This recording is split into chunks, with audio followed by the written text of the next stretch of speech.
5 signs you are dating a narcissist. And I'm talking about someone who makes you feel crazy. Someone who could be perfect one day and cruel the next. Someone who will never fully make sense to you. Today I'm giving you 5 clear signs that you're with a narcissist. Maybe you've seen this in the past. And I don't mean the word that gets thrown away really casually. I mean definitive signs that this person is someone who would destroy your self-worth and leave you questioning your own reality. And warning, I know this may be hard to watch. You may be in a relationship with somebody already like this, or maybe you've seen it in the past, but I need you to watch this video so that you do not waste months, if not years, on the wrong person, someone that will really do significant psychological damage to you. Let's talk about sign number 1, love bombing. Too good to be true usually is. And in the beginning, he treats you like a goddess. He constantly compliments you. Great dates, maybe even expensive gifts. He calls you his soulmate after 2 weeks, starts FaceTiming you for 3 hours a night. A normal guy might say, hey, you look beautiful tonight. A narcissist, you're the most beautiful woman I've ever seen. You're perfect. I've never felt this way about somebody else. And then this love bombing becomes a new drug, a new form of validation and attention. And here's what's really happening. He's studying you. He's learning exactly what you want to hear. You may have seen in our past videos when we talked about future projecting, where they build up this grand narrative about how you guys are going to spend the rest of your lives together. And you think, finally, somebody who sees how special I am, somebody who wants to build a future with me. But he's not falling in love with you. He's getting you addicted to his validation. And once you're hooked, the supply cuts off. So a normal relationship, right? Let's chart. We got emotions here and we got time, right? So a normal relationship will have a general, and let me make this a little bit bigger. A normal relationship will have, basic ups and downs, regular relationship, a crazy relationship, ups, down, humongous peaks and valleys. And one way to recognize love bombing really early, because I like to give you guys tactical stuff so you can actually see what this feels like, aside from just what I listed before, is 2 tactics. One is the marathon date. If you watch my other videos, you know what this is. And this is a date that essentially goes on for 6 hours. Your first date just feels like the most magical experience. He took you here, he took you here, he took you here, he took you here, to multiple different locations. And a typical date might be 2 hours, but this one's 6 hours.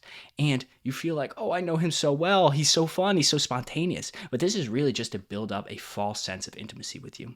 And then date stacking, which is another technique, is essentially they will continue to put on dates until they get intimate and they'll pull back. So this is essentially a whole tactic from future projecting to love bombing to these marathon dates, is to make you feel hooked on their emotion. And when the supply gets cut off, when they give you that hot and cold treatment, you'll do anything to get that feeling back.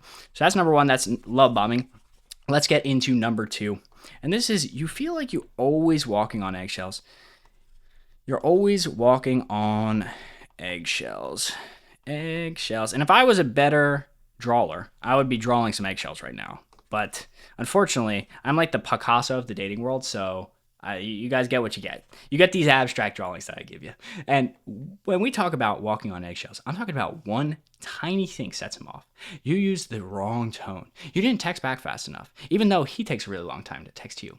You looked at another man for 2 seconds long, even though he may ogle everyone in the restaurant. Suddenly, you're the worst person alive. A normal person explains what's wrong. Narcissists, they'll give you silent treatment. Silent treatment or absolute rage. I once got absolutely bamboozled by a narcissist who had the most insane rage outbursts, and then within an hour would be completely normal. You'd be like, I thought the world was ending, and now you're chilling.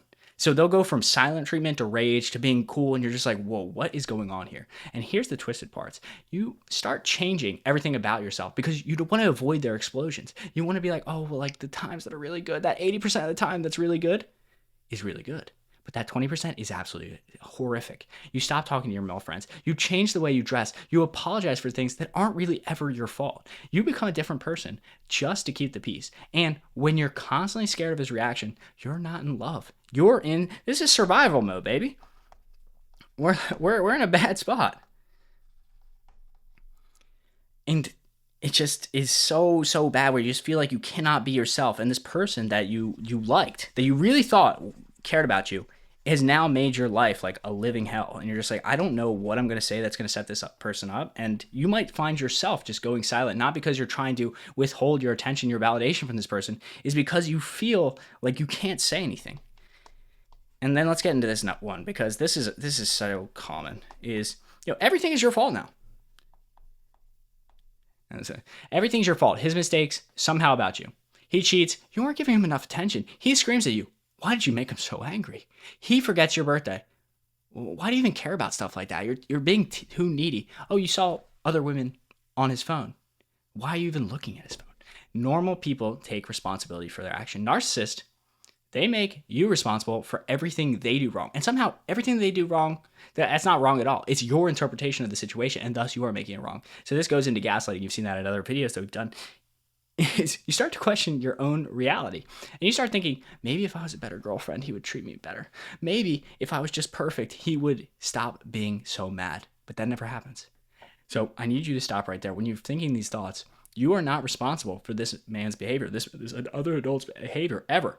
He has to control his own emotions. And if you feel like you're in a situation where you have to walk on eggshells, everything is somehow your fault, even though this has never been a problem in other relationships, you're in a bad spot. He has no real friends.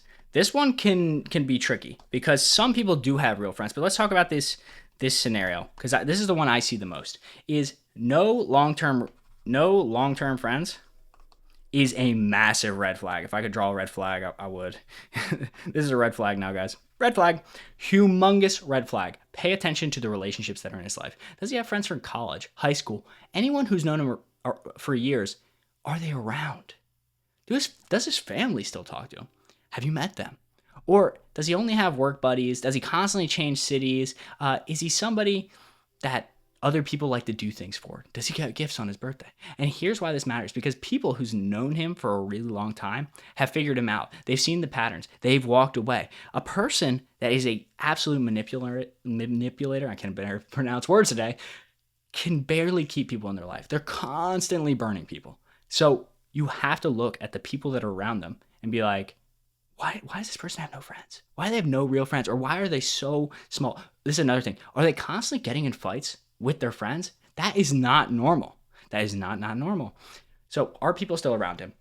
They don't know the real him yet, or they're getting something from him. Also, another thing, if people are in his life, think about what kind of value are they deriving? Are they new friends? Are they clearly getting something? Maybe they're on a certain kind of payroll. Maybe they're like an employee of his. Are they deriving some kind of value where they're overlooking a ton of red flags? Because this kind of person, they really can't maintain friendships unless there's some kind of like monetary or some kind of like spooky exchange going on. So you want to look at how he's treating the people in his life, because the person that's like so full of rage, so manipulative, has a very difficult time keeping normal people, and let me just preface that, normal people inside their life.